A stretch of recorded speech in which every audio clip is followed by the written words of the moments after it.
Jemaat yang dikasihi oleh Tuhan Yesus Kristus, kita akan memulai ibadah kita di pagi hari ini. Untuk itu saya mengundang kita semua untuk bangkit berdiri. Kita akan tabiskan ibadah kita. Pertolongan bagi kita datangnya dari Tuhan yang menjadikan langit dan bumi, yang memelihara kesetiaannya sampai selama-lamanya, dan yang tidak pernah meninggalkan perbuatan tangannya. Turunlah atas saudara-saudara sekalian rahmat dan damai sejahtera dari Allah Bapa, dari Tuhan Yesus Kristus, dan dari Roh Kudus. Amin. Jemaat yang diberkati oleh Tuhan Yesus Kristus, sungguh luar biasa kasih Allah dalam hidup kita. Terbukti hari ini kita boleh ada, semua karena anugerah-Nya. Mazmur 8 ayat 2 berkata, "Ya Tuhan, Tuhan kami, betapa mulianya nama-Mu di seluruh bumi. Keagungan-Mu yang mengatasi langit dinyanyikan." Daud mengagumi karya Tuhan yang begitu dahsyat dan luar biasa. Sebab segala sesuatu yang kita lihat dengan mata diciptakan oleh firman-Nya. Sungguh besar Allah kita. Marilah kita agungkan Dia, sebab Dia Allah yang besar.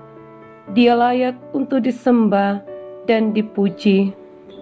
Bersama-sama kita pujikan Dia dengan pujian, "Besar Allahku."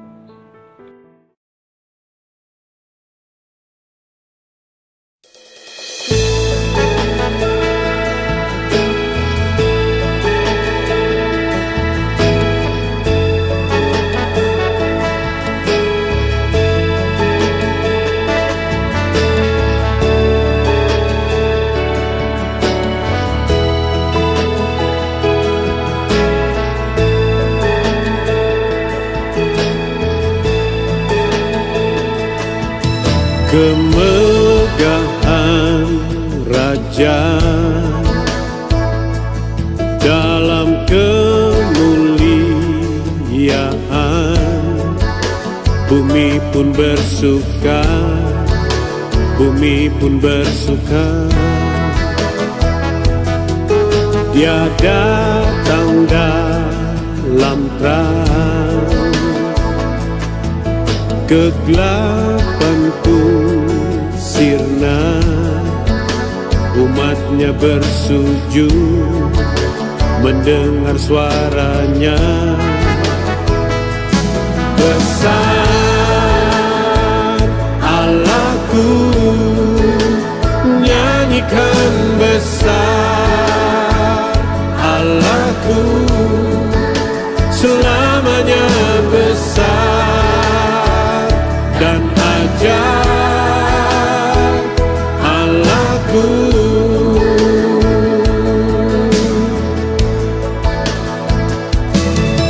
Kemegahan Raja dalam kemuliaan, bumi pun bersuka, bumi pun bersuka. Dia datang dalam terang, kegelapan pun sirna, umatnya bersujud mendengar suaranya. Besar Allahku, nyanyikan besar Allahku, selamanya besar dan ajaib Allahku.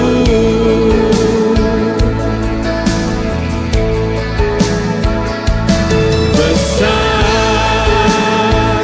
Allahku, nyanyikan besar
selamanya besar dan ajaib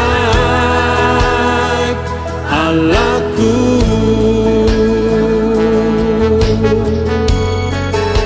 Selamanya besar dan ajaib Allahku, dan ajaib Allahku.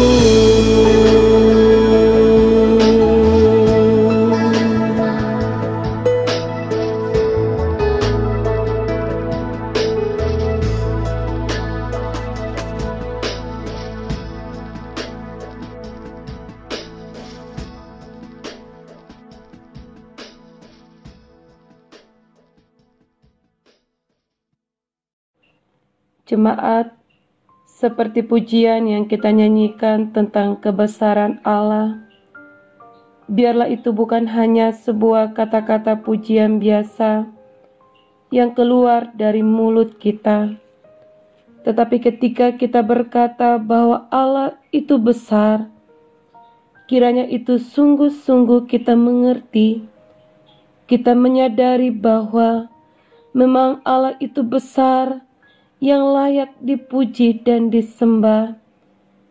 Kiranya ini merupakan pengakuan dari iman kita tentang kebesaran Allah.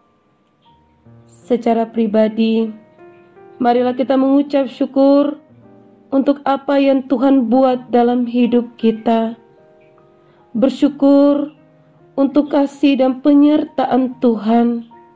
Bersyukur untuk nafas hidup, kekuatan, kesehatan di tengah pandemi COVID-19 yang terjadi saat ini. Kita bersyukur bahwa penyertaan Tuhan sempurna bagi kita. Dan marilah kita mengaku setiap dosa dan pelanggaran kita di hadapan-Nya. Saya memberikan kesempatan untuk setiap kita datang secara pribadi di hadapan Tuhan.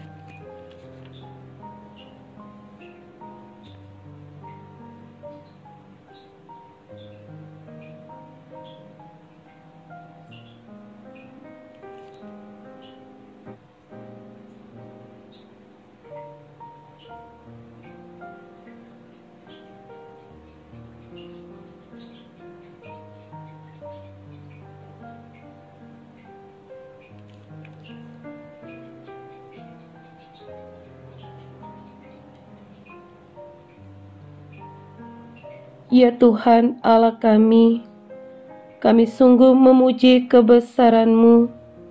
Untuk kasih dan kebaikan-Mu, kami boleh ada sampai hari ini. Penyertaan-Mu sempurna atas hidup kami. Inilah kami, ya Tuhan, pribadi lepas pribadi yang datang kepadamu. Kami telah menaikkan doa syukur kami, bersyukur untuk segala peristiwa yang terjadi, kami mampu untuk melewatinya. Sebab Engkau menyertai kami dan memberikan kami kekuatan menghadapi setiap peristiwa. Kami juga telah mengaku setiap pelanggaran dan dosa yang kami perbuat. Ajarlah kami, bukan hanya sebatas kata-kata pengakuan yang kami ucapkan. Biarlah ini merupakan penyesalan yang lahir dari hati, mengaku di hadapan-Mu dan berkomitmen untuk tidak mengulangi kesalahan yang sama. Engkau mengenal setiap hati dan pikiran kami. Kami terbuka di hadapan-Mu, ya Tuhan. Kiranya Engkau mau mendengar setiap doa pengucapan syukur kami dan doa pengakuan dosa kami. Di dalam nama Tuhan Yesus Kristus, kami sudah berdoa. Haleluya. Amin. Dengarlah berita anugerah untuk kita semua. Kepada semua orang yang mengaku dosanya dengan sungguh-sungguh dan menyesal telah menempuh jalan yang demikian, sebagai hamba Kristus Yesus, saya memberitakan kepada saudara sekalian bahwa pengampunan dosa telah berlangsung dalam nama Bapa dan Anak dan Roh Kudus. Amin. Jemaat dipersilakan duduk kembali.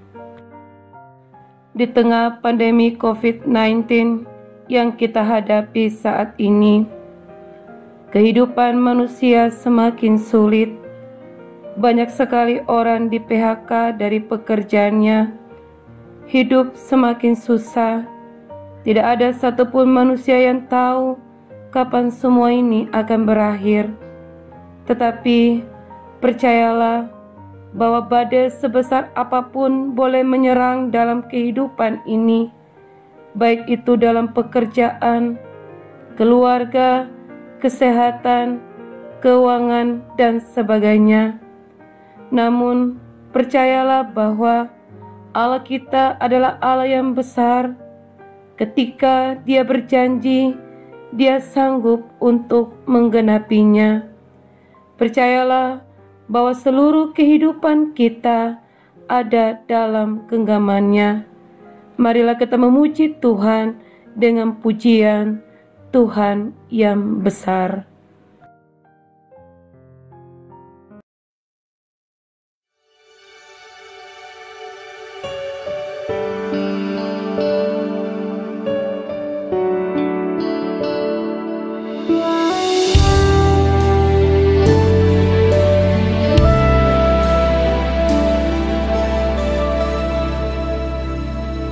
Ku hidup karena percaya Kau yang berjanji setia. Pengharapanku selalu ada di dalam-Mu.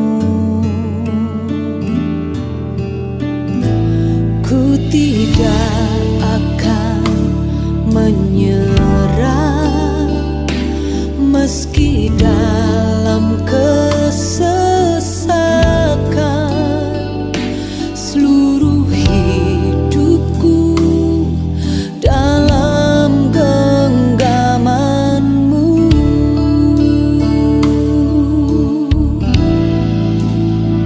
Aku punya Tuhan yang besar, yang telah berjanji dan sanggup menggenapi. Imanku bersepakat percaya kuasa-Nya. Ku terima sekarang kemenangan dari-Mu.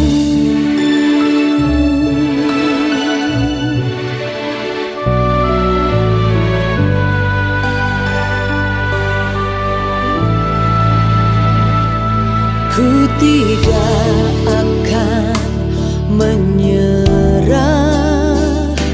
meski dalam kesesakan. Seluruh hidupku dalam genggaman-Mu. Oh, aku punya Tuhan yang besar, yang telah berjanji dan sanggup menggenapi. Imanku bersepakat percaya kuasa-Nya. Ku terima sekarang kemenangan dari-Mu.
Jemaat yang diberkati Tuhan Yesus Kristus, kita akan bersama-sama mengikrarkan iman percaya kita. Namun sebelumnya, marilah kita memuji Tuhan dengan pujian yang berkata, "Tinggal sertaku."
Saya mempersilakan jemaat untuk bangkit berdiri.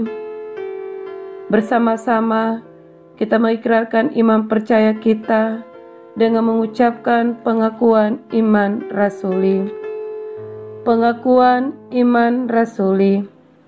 Aku percaya kepada Allah, Bapa yang Maha Kuasa, Kali langit dan bumi, dan kepada Yesus Kristus, Anak yang tunggal Tuhan kita, yang dikandung daripada Roh Kudus, lahir dari anak darah Maria, yang menderita sengsara di bawah pemerintahan Pontius Pilatus, disalibkan, mati dan dikuburkan, turun ke dalam kerajaan maut, pada hari yang ketiga bangkit pula dari antara orang mati, naik ke surga, duduk di sebelah kanan Allah, Bapa yang Maha Kuasa, yang akan datang dari sana untuk menghakimi orang yang hidup dan yang mati.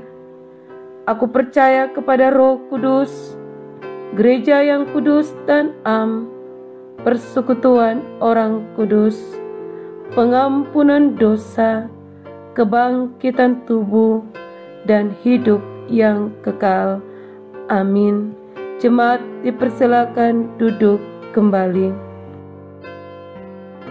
Jemaat yang Tuhan Yesus kasihi, Rasul Paulus saat berada di tengah badai yang menerpa dirinya, 14 hari lamanya ia terombang-ambing, dihantam gelombang. Ia mengalami lapar, haus, basah, kedinginan, dan kaku direndam air laut. Gelombang itu terus menghantam buritan kapal hingga hancur berantakan. Situasi yang sulit dialami oleh Rasul Paulus. Apakah Paulus menyerah? Tentu tidak. Apakah kita pernah mengalami keadaan atau situasi yang sulit? Setiap manusia tentunya pernah ada dalam kondisi yang sulit. Ketika kita percaya dan menyerahkan hidup kita kepada Allah, Dia memberikan kita kekuatan melewati semua badai ini, sebab Ia menyertai kita. Pujian bersamamu Bapa, mempersiapkan hati kita untuk mendengarkan firman Tuhan yang akan disampaikan oleh hambanya, Bapak Pendeta Edi Pangklova. Mari bersama-sama kita angkat pujian yang berkata, bersamamu Bapa.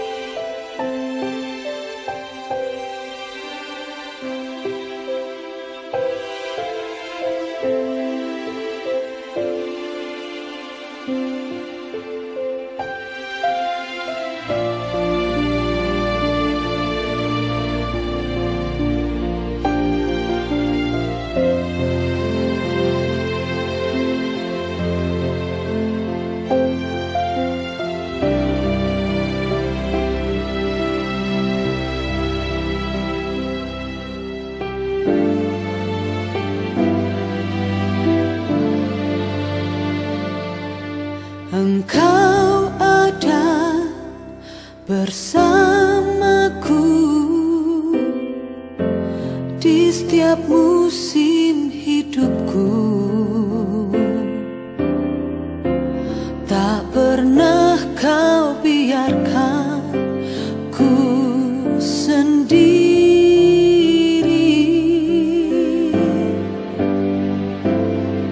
Kekuatan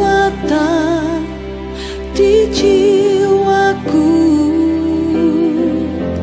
adalah bersamamu.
Engkau ada bersamaku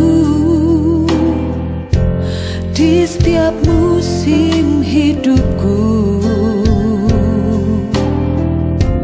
Tak pernah kau biarkan ku sendiri.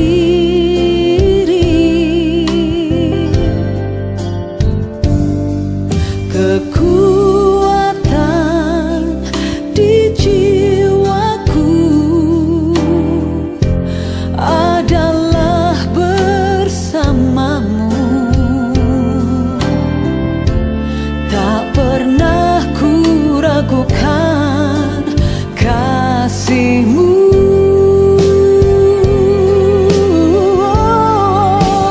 Bersamamu Bapa, ku lewati semua. Perkenanan-Mu yang teguhkan hatiku. Engkau yang bertindak, memberi pertolongan. Anugerah-Mu besar melimpah bagiku.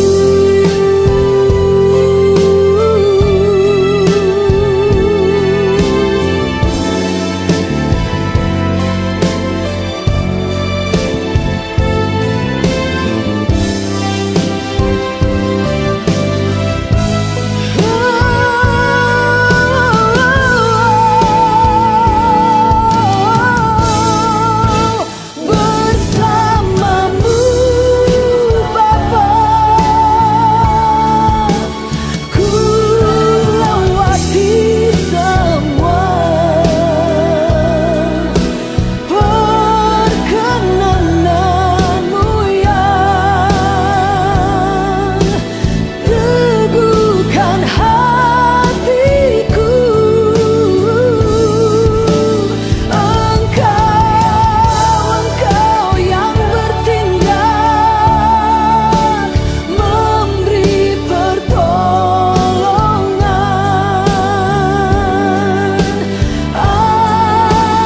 Anugerah-Mu besar, oh melimpah bagiku. Anugerah-Mu besar, anugerah-Mu Tuhan, anugerah-Mu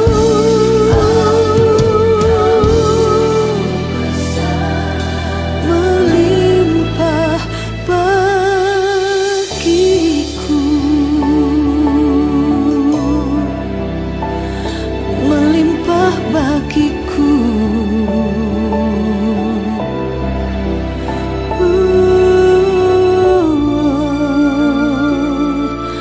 Anugerah-Mu.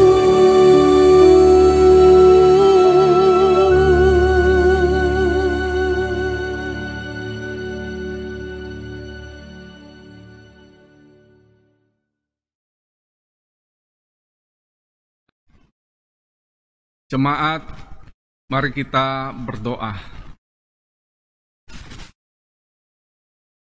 Bapa kami yang bertakhta di dalam kerajaan surga, kami naikkan syukur kami, dan kami mau mengatakan sungguh besar kasih setia Tuhan di dalam kehidupan kami. Hari ini, kalau kami masih dapat beribadah kepadamu, terlebih ada kesempatan buat kami untuk merenungkan firman-Mu. Kami percaya ini adalah bukti kasih Tuhan dalam hidup kami.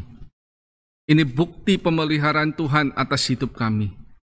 Dan kami percaya bahwa ada sesuatu yang ingin Tuhan sampaikan kepada kami, yang tentunya akan berguna bagi pertumbuhan kehidupan rohani kami. Kami berterima kasih kepadamu ya Tuhan, sebab Engkau Allah yang tidak pernah meninggalkan kami. Engkau Allah yang terus-menerus terlibat aktif di dalam kehidupan kami, menuntun memimpin kami, membawa kami kepada arah yang Tuhan kehendaki, sehingga keberadaan kami di dunia ini tepat sasaran. Dan saat ini Tuhan, kami mempersiapkan diri kami, keberadaan kami untuk menerima kebenaran firman-Mu. Tolong berikan kami pengertian yang baik, kemampuan untuk dapat memahami firman-Mu dengan baik. Terlebih, ada hasrat yang kuat yang dalam untuk mengaplikasikan kebenaran firman-Mu di dalam kehidupan kami hari lepas hari. Terpujilah Engkau ya Tuhan. Kami serahkan waktu pemberitaan ini ke dalam tangan kasih-Mu. Begitu juga kami menyerahkan hamba-Mu ke dalam tangan kasih-Mu untuk Engkau pakai.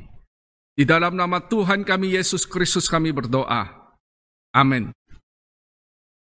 Jemaat yang dikasihi oleh Tuhan Yesus Kristus, minggu ini kita akan melanjutkan pembahasan kita. Kita akan membahas hukum ke-6 dari 10 hukum Tuhan yang terdapat di dalam kitab Keluaran pasal 20 ayat yang ke-13 yang berbunyi demikian, jangan membunuh. Mari kita buka Alkitab kita, kitab Keluaran pasal 20 ayat yang ke-13 yang merupakan perintah ke-6 dari 10 hukum, dari 10 perintah Tuhan. Keluaran pasal 20 ayat 13, jangan membunuh. Nah saudara yang dikasihi oleh Tuhan Yesus Kristus, perintah jangan membunuh ini diberikan kepada kita kaitannya dengan hubungan antar sesama manusia. Jadi perintah jangan membunuh ini artinya kita dilarang membunuh sesama manusia oleh Tuhan. Di luar sana ada ajaran lain yang mengajarkan bahwa manusia bukan hanya tidak boleh membunuh sesama manusia, tetapi manusia juga tidak boleh membunuh makhluk hidup yang lain, seperti nyamuk, semut, binatang yang lain karena mereka memiliki nyawa. Nah, saya ingin memberitahukan kepada Bapak Ibu jemaat sekalian bahwa tidak demikian dengan iman Kristen. Perintah ini diberikan kepada kita kaitannya hubungan antar sesama manusia. Kita dilarang membunuh sesama manusia. Jadi, ketika saudara ada di kamar tidur, lalu saudara melihat ada nyamuk yang sementara menggigit tangan saudara, kaki saudara, jangan sungkan-sungkan untuk membunuhnya. Itu tidak berdosa. Jangan sampai saudara takut membunuhnya lalu saudara mengkebas nyamuk itu. Nyamuk itu masih hidup. Dan saya pastikan bahwa sepanjang malam saudara tidak pernah akan bisa tidur nyenyak. Lalu saya juga nggak bisa membayangkan bagaimana mengaplikasikan untuk tidak boleh membunuh semut. Ketika kita jalan, apakah mata kita sanggup melihat semut yang kecil itu sampai kita tidak terinjak? Sampai kita tidak menginjak semut itu? Apakah kita terus-menerus harus menundukkan kepala kita, memperhatikan langkah kaki kita, jalan kita, apakah ada semut?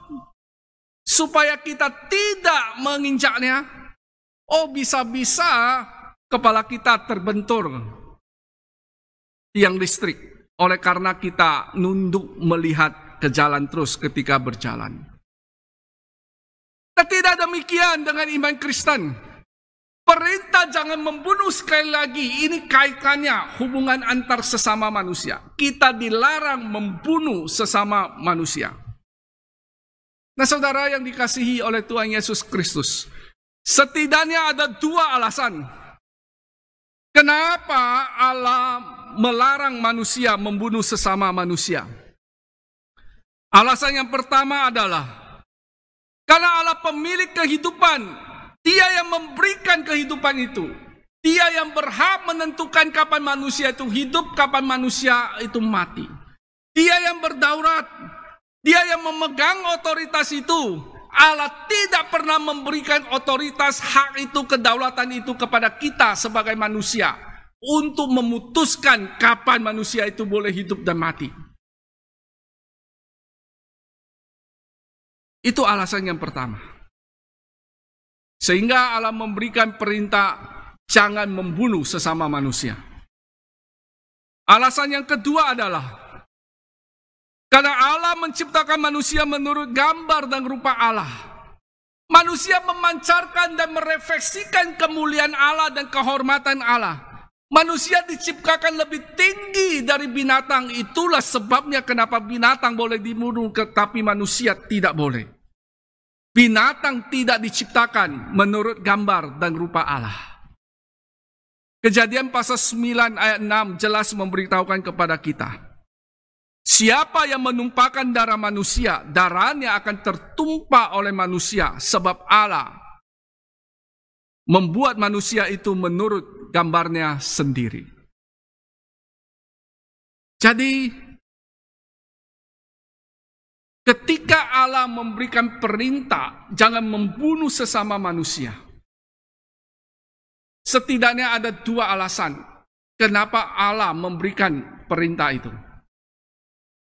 Karena Allah pemilik kehidupan, yang kedua karena Allah menciptakan manusia menurut gambar dan rupa Allah. Nah saudara, sekarang kita akan belajar apa sih arti jangan membunuh. Nah secara sederhana dapat diartikan jangan membunuh itu adalah jangan menghilangkan nyawa seseorang. Nah kata membunuh di dalam kitab Keluaran pasal 20 ayat 13 itu memakai kata raksak. Diterjemahkan secara harafiah itu membunuh.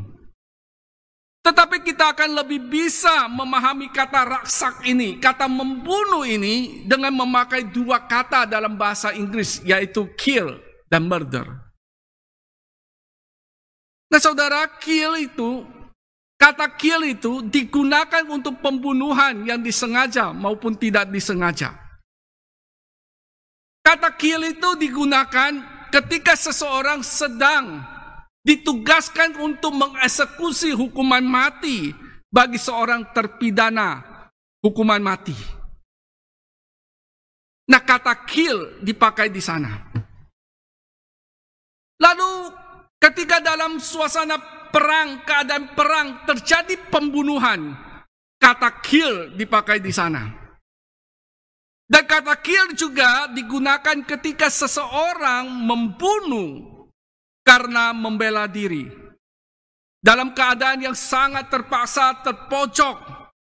Sehingga dia harus dengan terpaksa membunuh orang lain untuk membela diri. Kata kill dipakai di sana. Nah saudara, pembunuhan seperti ini, kalau kita belajar di dalam Alkitab, Allah tidak menjatuhkan hukuman terhadap pelaku pembunuhan dalam peristiwa-peristiwa yang saya sebutkan tadi. Dan di dalam KUHP kita, pasal 49, itu juga memberitahukan kepada kita bahwa ketika kita membunuh dalam keadaan terpaksa karena membela diri, kita juga tidak dapat dituntut. Karena pembunuhan semacam itu tidak mengandung unsur kriminal. Itu kata kill. Lalu kata kedua dalam bahasa Inggris untuk membunuh adalah kata murder. Nah, kata murder itu digunakan untuk pembunuhan yang telah direncanakan dan disengaja. Itu seperti di dalam KUHP kita pasal 338 dan pasal 340. Pembunuhan dengan sengaja merencanakan satu pembunuhan dan itu dituntut, ada hukumannya. Karena ada unsur kriminal di dalam. Nah, kata raksak yang dipakai adalah murder. yaitu pembunuhan yang ada unsur kriminalnya di dalam. Ini yang tidak boleh, ini yang dilarang oleh Allah. Ini yang diperintahkan oleh Allah kepada kita, jangan membunuh, pembunuhan yang mengandung unsur kriminal. Kita tahu bahwa belakang ini ada berita yang bisa kita baca di Medan, Sumatera Utara. Ada seorang lelaki dibunuh di bengkel mobil. Nah, lelaki ini tujuannya ke bengkel mobil untuk jual beli mobil. Tetapi sesampainya di bengkel, nyawanya dihabisi oleh pemilik bengkel, lalu dibantu oleh seseorang yang lain. Ketika dia mau menuju ke bengkel, dia pamitan sama istrinya yang lagi mengandung. Dia katakan 1 jam kemudian saya akan pulang, tetapi setelah itu tidak ada kabar dan tidak pulang-pulang ke rumah. Lalu si istri mulai mencari suami, melapor ke polisi dalam keadaan hamil, dan mereka sudah menikah beberapa tahun, belum punya anak. Dan ketika suaminya dibunuh, istrinya dalam keadaan hamil. Nah saudara, pembunuhan seperti ini yang tidak boleh kita lakukan.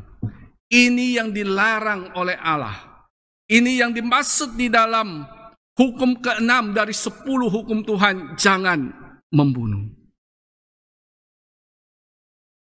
Lalu sekarang kita akan masuk lebih dalam lagi. Kita akan melihat pengertian membunuh dalam Perjanjian Baru. Nah saudara yang dikasihi oleh Tuhan Yesus Kristus, kita tahu bahwa penerapan hukum Tuhan di dalam Perjanjian Baru itu harus sampai pada bagian batinia manusia. Penerapan hukum Tuhan itu bergerak progresif. Sehingga Paulus di dalam kitab Roma pasal 2 mengatakan yang terpenting adalah sunat hati. Selama ini orang-orang Yahudi itu bangga dengan keberadaan mereka kalau dirinya sudah disunat. Karena mereka merasa mereka sudah melakukan hukum Taurat dan memenuhi hukum Taurat. Mereka menerapkan hukum Taurat secara lahiriah, secara legalistik. Tetapi penerapan hukum Tuhan tidak bisa berhenti sampai di sana saja.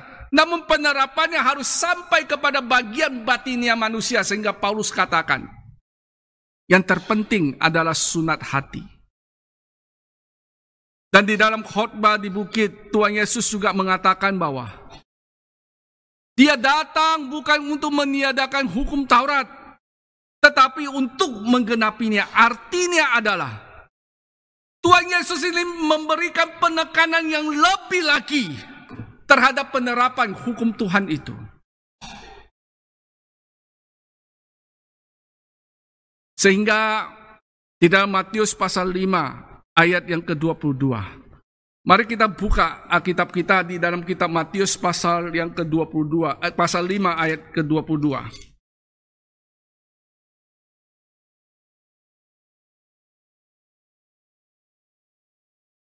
Dikatakan begini. Tetapi aku berkata kepadamu, setiap orang yang marah terhadap saudaranya harus dihukum. Siapa yang berkata kepada saudaranya kafir harus dihadapkan ke mahkamah agama.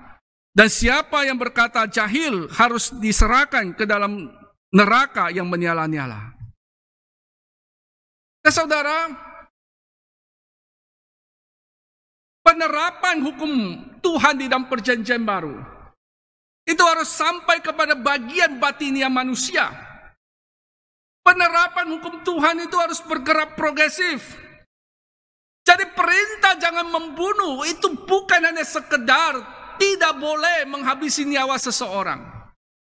Dan di dalam Matius pasal 5 ayat 22, Tuhan Yesus katakan, ketika engkau marah kepada seseorang, engkau juga disebut sebagai pembunuh.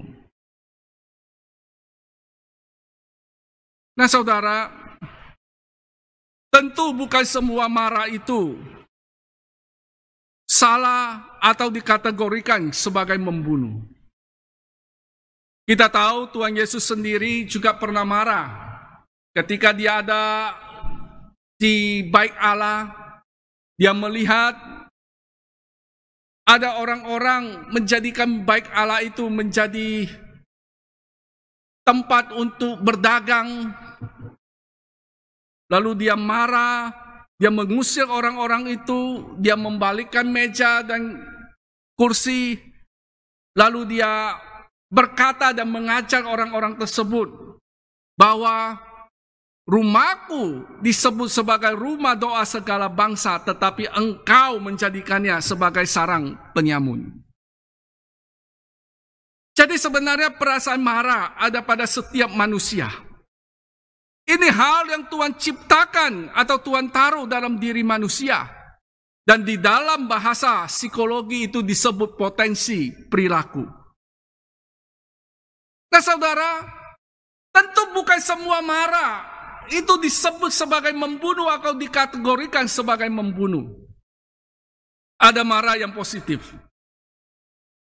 Contoh, ketika kita marah kepada anak kita oleh karena satu kesalahan yang mereka lakukan. Kita marah dengan tujuan dan motivasi untuk kebaikannya. Dan ketika kita marah dalam keadaan yang terkontrol dan tidak melukai anak kita. Itu marah yang positif. Tetapi ada marah yang negatif. Satu perasaan marah, satu kemarahan yang ada di dalam diri kita. Yang membuat kita murka. Yang mendorong kita untuk melukai orang lain. Baik lewat sikap kita, tindakan kita, perkataan kita. Kemarahan seperti itu yang dikategorikan sebagai membunuh. Jadi ada unsur murka, ada unsur satu dorongan untuk melukai orang lain ketika kita marah. Ini yang Tuhan katakan sebagai membunuh. Ini marah yang negatif. Ada juga kemarahan yang negatif. Ketika seseorang lagi bad mood, lagi jengkel oleh karena satu peristiwa, satu hal. Lalu dia bertemu dengan seseorang, berinteraksi dengan seseorang. Dan orang itu tidak melakukan apa-apa. Dan orang itu bukan penyebab dia menjadi jengkel, menjadi bad mood. Lalu orang tersebut dimarahi tanpa sebab. Kemarahan seperti ini disebut sebagai membunuh. Lalu hati-hati juga dengan kemarahan yang positif. Ketika kita marah anak-anak kita dengan motivasi untuk kebaikannya, untuk mengajari mereka. Tapi kemarahan yang positif itu akhirnya lepas kontrol. Kita jadi murka. Kita jadi yang melakukan tindakan-tindakan yang melukai anak kita. Ada satu dorongan untuk melukai mereka baik lewat sikap, tindakan, dan tutur kata kita. Itu disebut membunuh.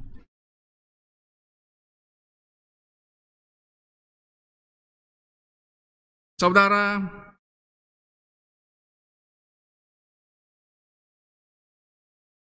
setiap kita diciptakan dengan memiliki perasaan marah. Perasaan marah di dalam diri kita itu disebut sebagai potensi perilaku. Tuhan Yesus juga pernah marah.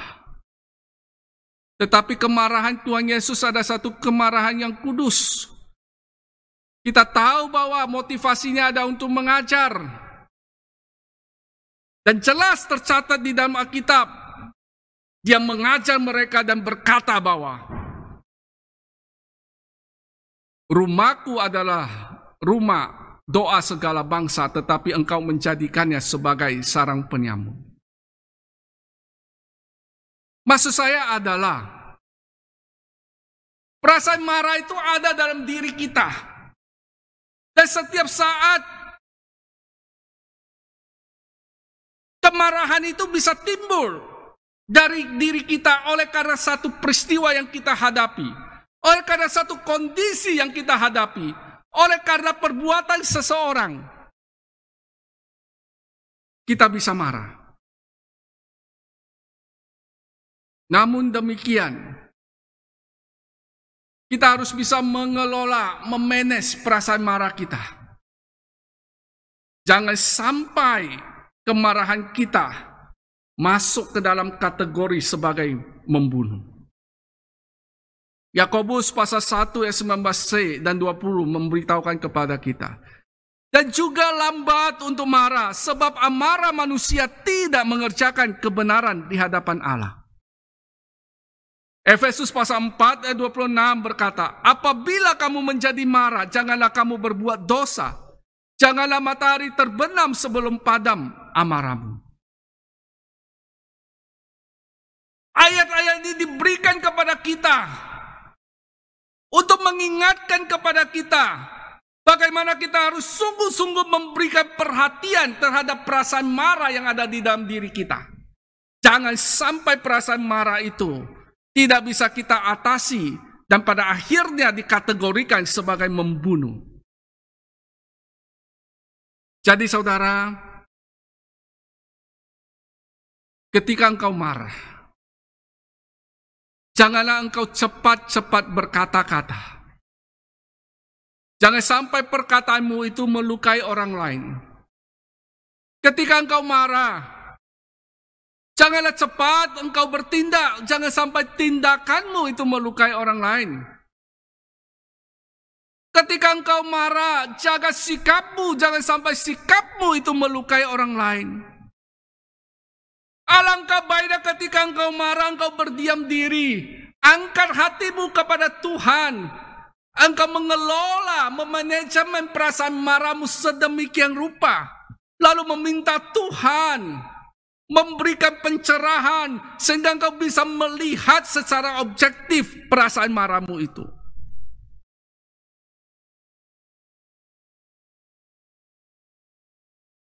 Hati-hati dengan perasaan marah kita.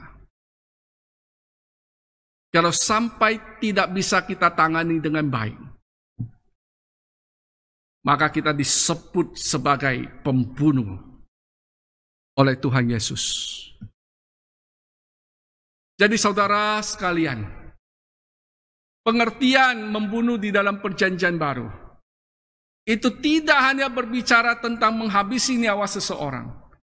Tetapi Tuhan Yesus dengan jelas berkata bahwa ketika engkau marah terhadap seseorang dan di dalam kemarahanmu ada dorongan untuk melukai orang lain, maka engkau disebut sebagai pembunuh yang harus dihukum. Yang kedua, mari kita perhatikan di dalam ayat yang ke-22 bagian C. Siapa yang berkata kepada saudaranya kafir harus dihadapkan ke mahkamah agama, dan siapa yang berkata jahil harus diserahkan ke dalam neraka yang menyala-nyala. Jadi pengertian membunuh di dalam perjanjian baru itu bukan hanya menghabisi nyawa seseorang, tetapi pengertian membunuh di dalam perjanjian baru yang pertama adalah ketika engkau marah dan di dalam kemarahanmu ada dorongan untuk melukai orang lain, itu dikategorikan sebagai membunuh. Dan yang kedua, ketika engkau menghina atau memandang rendah orang lain, engkau disebut sebagai pembunuh. Mari perhatikan kata, siapa yang berkata kepada saudaranya kafir. Nah saudara, kata kafir, dia memakai kata raka. Nah, kafir ini diterjemahkan seperti ini. Mengatakan seseorang itu idiot, tidak punya otak, tolol, seseorang yang kepalanya kosong, empty head. Itu pengertian kafir. Lalu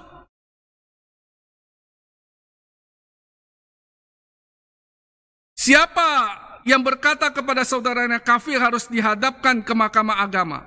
Dan siapa yang berkata jahil harus diserahkan ke dalam neraka yang menyala-nyala. Lalu kata jahil, dia memakai kata moros.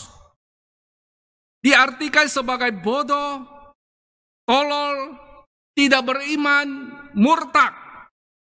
Jadi kata jahil, ini ada kaitannya dengan kehidupan keagamaan seseorang, kehidupan rohani seseorang.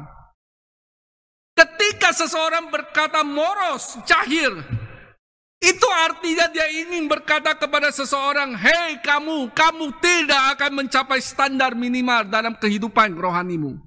Kamu tidak bisa berubah, kamu tidak bisa diperbaiki lagi. Itu yang dimaksud dengan kata jahil, moros. Nah saudara, pengertian membunuh dalam perjanjian baru adalah ketika kita menghina dan merendahkan orang lain. Nah, siapakah kita sehingga kita berani menetapkan nilai seseorang? Siapakah kita sehingga kita berani menghina dan merendahkan diri seseorang? Ingat, Allah menciptakan manusia menurut gambar dan rupa Allah. Allah yang menetapkan nilai manusia itu. Allah memahkotai manusia itu dengan kemuliaan dan kehormatan sehingga setiap orang patut dihargai. Menghina dan memandang rendah orang lain dikategorikan sebagai membunuh. Ini jelas. Oleh karena itu, hati-hati. Hati-hati. Kita bisa saja menghina atau merendahkan seseorang bukan dengan kata-kata tetapi dengan sikap kita. Mungkin saja kita tidak mengatakan mereka kafir, jahil, bodoh, tidak berguna dengan kata-kata kita. Mungkin saja kita tidak berkata seperti itu. Tetapi hati-hati, kita juga bisa merendahkan orang lain dengan sikap kita.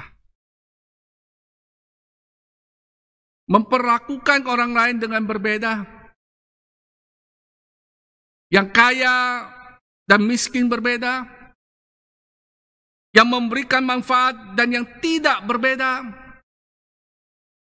Jadi lewat sikap kita, kita memperlihatkan sementara kita menghina dan memandang orang lain. Kalau orang kaya, kita begitu antusias mendengarkan dia bicara. Kita begitu hormat kepada dia. Tetapi dengan yang si miskin, kita ogah-ogahan untuk bergaul, untuk mendengar ceritanya. Untuk menyambut dia. Itu penghinaan.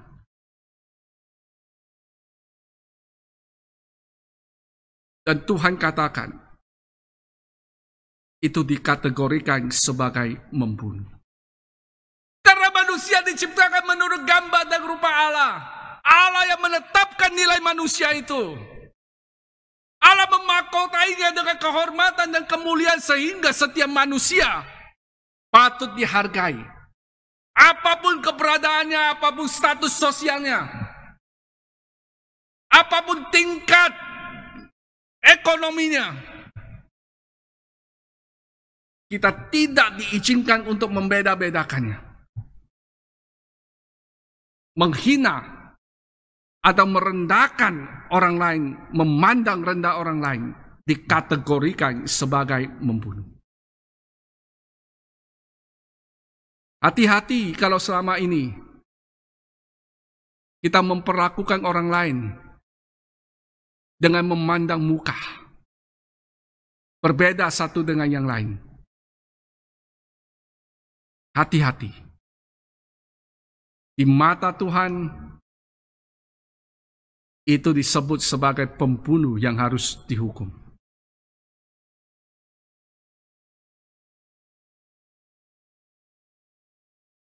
Dan yang terakhir, pengertian membunuh di dalam Perjanjian Baru. Yang terakhir kita lihat di dalam 1 Yohanes pasal 3 ayat 15. Mari kita buka 1 Yohanes pasal 3 ayat 15a.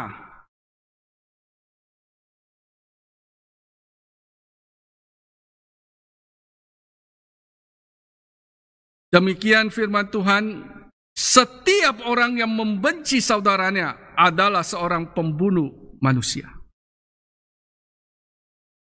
Jadi pengertian membunuh di dalam Perjanjian Baru bukan hanya menghabisi nyawa seseorang secara fisik, tetapi ketika engkau membenci seseorang, jelas dikatakan engkau adalah pembunuh manusia. Wikipedia, ensiklopedia bebas memberikan definisi benci atau kebencian adalah satu emosi yang sangat kuat dan melambangkan ketidaksukaan, permusuhan atau antipati untuk seseorang, untuk sebuah hal, barang atau fenomena. Hal ini juga merupakan sebuah keinginan untuk menghindari, menghancurkan atau menghilangkannya. Itu pengertian benci menurut Wikipedia. Lalu seorang psikolog berkata bahwa benci adalah sikap tidak suka atau menolak apa atau siapa yang dibenci. Jadi ketika kita membenci seseorang, kita sementara menunjukkan penolakan, ketidaksukaan, permusuhan, dan antipati terhadap orang yang kita benci itu. Kita ingin orang yang kita benci itu tidak ada dalam kehidupan kita. Kita menolak keberadaannya dalam hidup kita. Dan mengutip apa yang dikatakan oleh Jean-Paul Sartre, seorang filsuf, dia berkata, ketika kita benci seseorang, kita merasa keberadaannya menjadi neraka bagiku. Other existence is my hell. Jadi sesungguhnya ketika kita membenci orang itu, kita menolak keberadaannya. Kita menganggap keberadaannya sebagai neraka bagi kita. Kita ingin orang ini kalau boleh hilang dari permukaan bumi, dari hadapanku. Itulah sebabnya Tuhan katakan, ketika engkau membenci, engkau juga sama dengan membunuh. Karena engkau menolak keberadaannya. Karena engkau tidak ingin melihat dia ada lagi.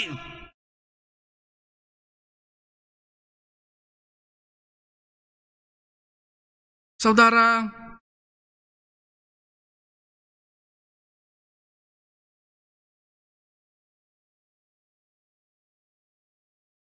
perasaan kecewa kepada seseorang, kemarahan kita kepada seseorang, luka yang ditimbulkan oleh orang lain dalam diri kita, bila tidak diselesaikan akan membawa kita kepada kebencian.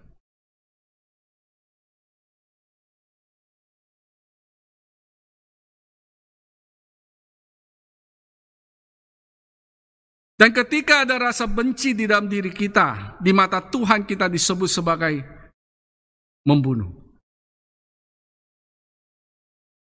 Karena kita menolak keberadaannya. Atau dalam bahasa yang lebih ekstrim, lebih baik dia hilang sudah, mati sudah. Saya nggak usah timbul-timbul sudah di hadapan saya.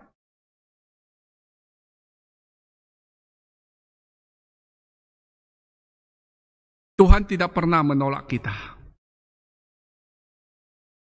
Kita yang berlumuran dosa, yang bejat total. Kalau kita datang kepadanya, Tuhan tidak pernah menolak. Bahkan ketika dia memandang kita manusia yang bejat total ini, ketika dia memandang kita, timbul belas kasihannya. Bagaimana bisa menyelamatkan kita, sehingga dia memberikan nyawanya terpaku di atas kayu salib bagi penebusan dosa kita. Itu yang dilakukan oleh Tuhan. Tetapi kita, ketika kita benci kepada seseorang, kita ingin dia lenyap dari hadapan kita. Ini kontras dengan apa yang diperlihatkan oleh Tuhan kepada kita. Sehingga itulah Tuhan katakan, ketika kau membenci seseorang, engkau disebut juga sebagai pembunuh.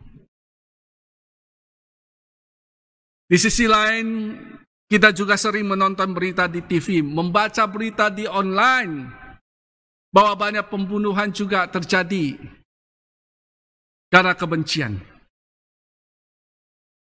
Jadi saudara, sesungguhnya kebencian tidak mendatangkan kebaikan dalam hidup kita. Kebencian merusak hidup kita.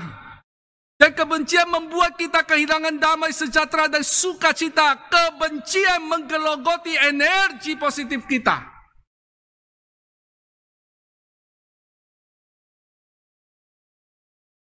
Dan lebih berat lagi di mata Tuhan, ketika kita membenci seseorang, kita disebut sebagai pembunuh.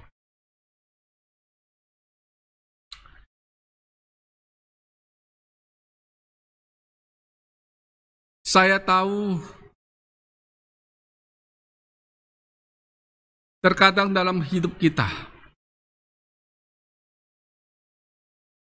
diizinkan oleh Tuhan ada pada satu situasi mengalami peristiwa berrelasi dengan orang-orang yang menyakiti kita.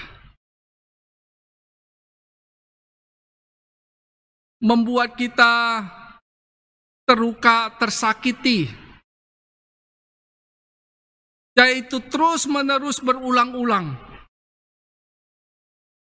Dan sulit bagi kita untuk mengatasi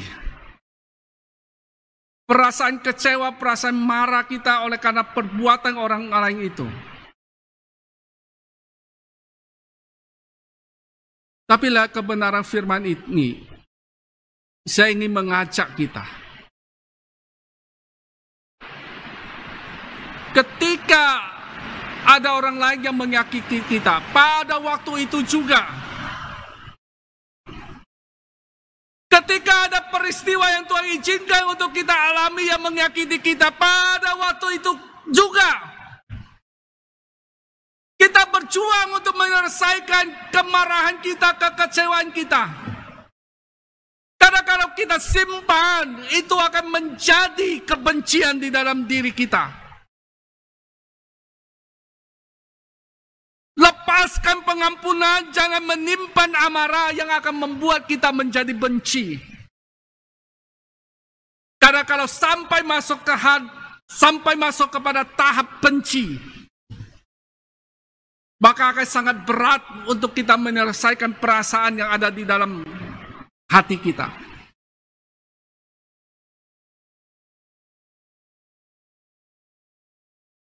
Lepaskan pengampunan, jangan menyimpan amarah, minta kasih agape mengalir dalam kehidupan saudara, sehingga engkau bisa menyelesaikan kekecewaan yang ada di dalam hati saudara. Dan itu tidak berlanjut kepada kebencian yang pada akhirnya di mata Tuhan itu disebut sebagai membunuh.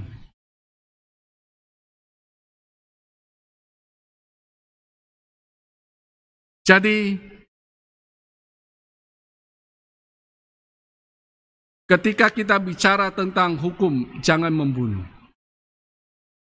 Kita bukan hanya berbicara tentang tidak boleh menghabisi nyawa seseorang. Tetapi hukum ini juga berbicara, jangan ada pada satu situasi kemarahan di mana kita akan melukai orang lain. Hukum ini juga berbicara, jangan menghina dan memandang rendah orang lain. Hukum ini juga berbicara tentang jangan membenci orang lain. Doa saya buat kita semua, kiranya kasih Tuhan melimpah-limpah dalam kehidupan kita, sehingga kita mampu menerapkan hukum ini. Dan hukum ini sungguh-sungguh kita terapkan dalam bagian batinia kita. Tuhan Yesus memberkati kita. Mari kita berdoa.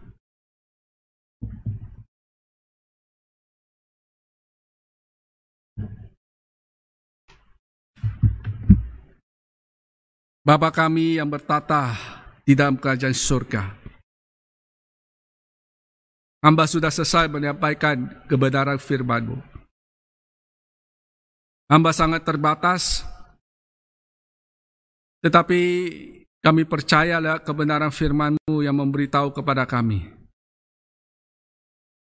bahwa setiap firman yang keluar tidak akan kembali dengan sia-sia. Dan para Kretos, Roh Kudus yang ada di dalam diri kami masing-masing akan membantu kami memahami firman ini dan menerjemahkan serta mengaplikasikan firman ini dalam kehidupan kami hari lepas hari, sesuai dengan kondisi situasi kehidupan kami pribadi lepas pribadi. Doa kami adalah kiranya kami dikuatkan oleh Tuhan untuk dapat menerapkan hukum Tuhan ini, jangan membunuh. Kiranya kami dimampukan oleh Engkau untuk dapat mengatasi kemarahan yang ada di dalam diri kami, sehingga kemarahan yang ada di dalam diri kami itu tidak sampai melukai orang lain. Dan kami juga berdoa kiranya Engkau memampukan kami untuk dapat memperlakukan setiap orang itu sama tanpa memandang muka. Tidak menghina dan memandang rendah orang lain. Dan kiranya Engkau memampukan kami untuk melepaskan pengampunan dan mengatasi semua kekecewaan, kemarahan kami sehingga tidak berujung kepada kebencian. Hamba berdoa buat setiap kami yang mungkin hari ini beribadah kepada Engkau tetapi mengalami banyak luka oleh karena perlakuan orang lain. Oleh karena ada peristiwa-peristiwa yang sungguh mendukakan hati mereka. Biarlah Tuhan menghibur, Tuhan memampukan untuk dapat melepaskan pengampunan.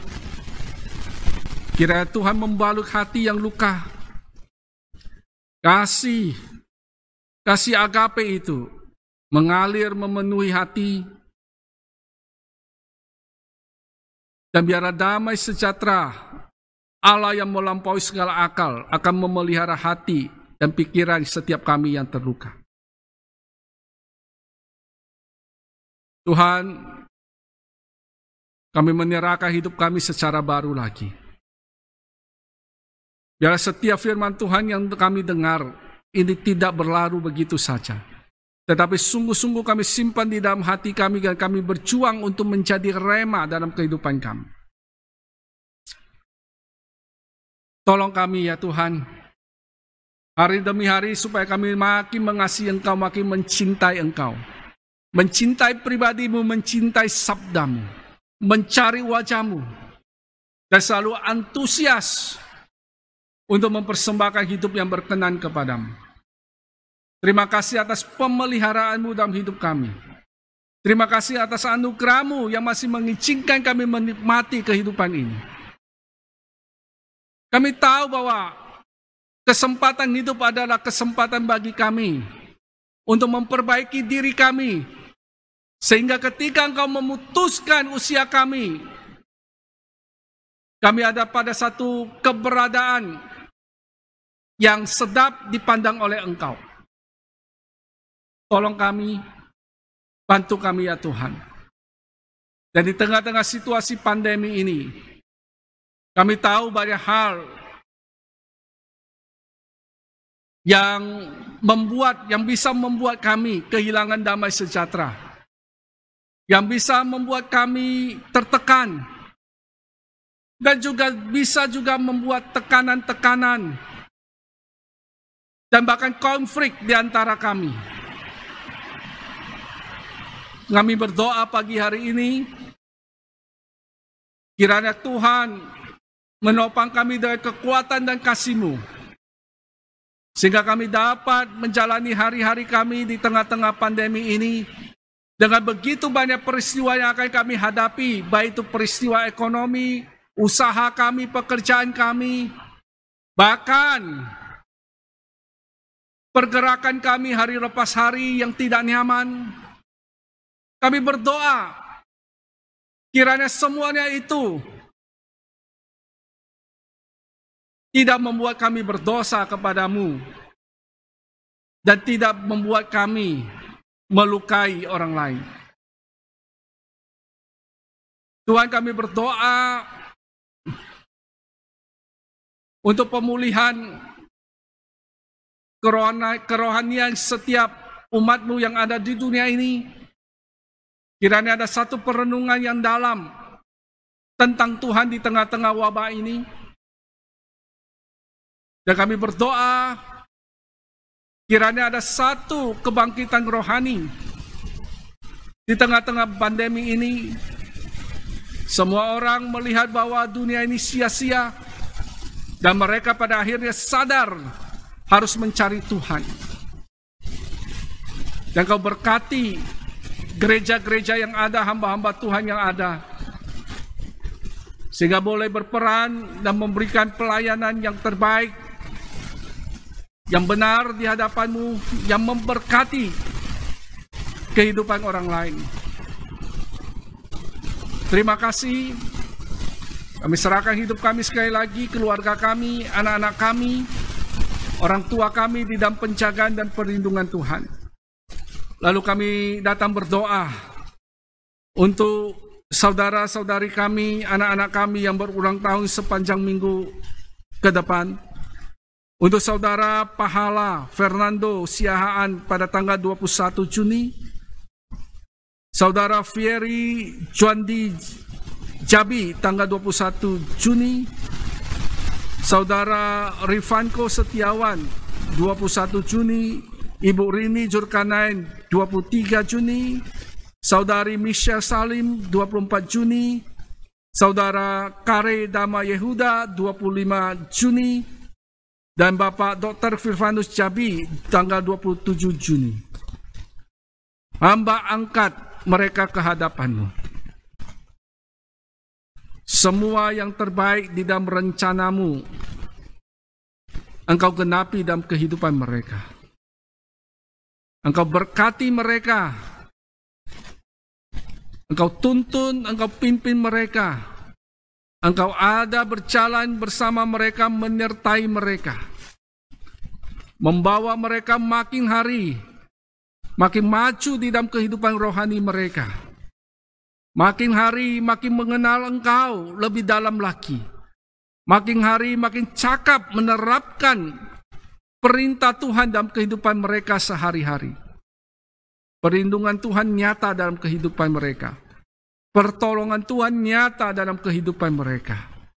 Semua pengharapan mereka kami serahkan ke dalam tangan kasih-Mu. Yang terbaik Engkau berikan bagi mereka. Dan pada akhirnya mereka akan menjadi saksi Kristus yang memuliakan Engkau. Mereka yang akan menjadi anak-anak Tuhan yang sungguh dapat menikmati kehidupan kekristenan mereka. Menjadi berkat bagi sesama. Terima kasih. Ini doa kami, ini sembahyang kami di dalam nama Tuhan kami Yesus Kristus kami berdoa. Amin. Jemaat, kita akan mengakhiri ibadah kita di pagi hari ini. Saya mengundang untuk kita semua bangkit berdiri dan kita akan memujikan doksologi.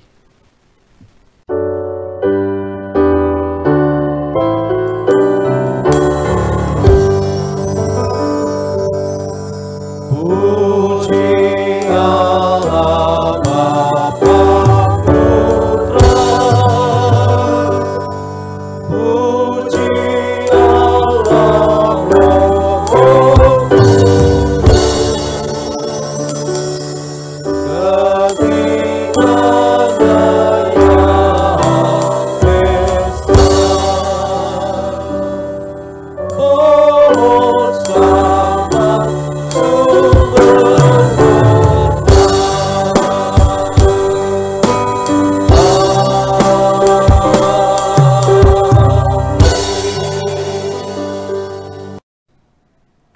Jemaat, arahkanlah hatimu kepada Tuhan, dan dengan iman yang teguh terimalah berkat Tuhan.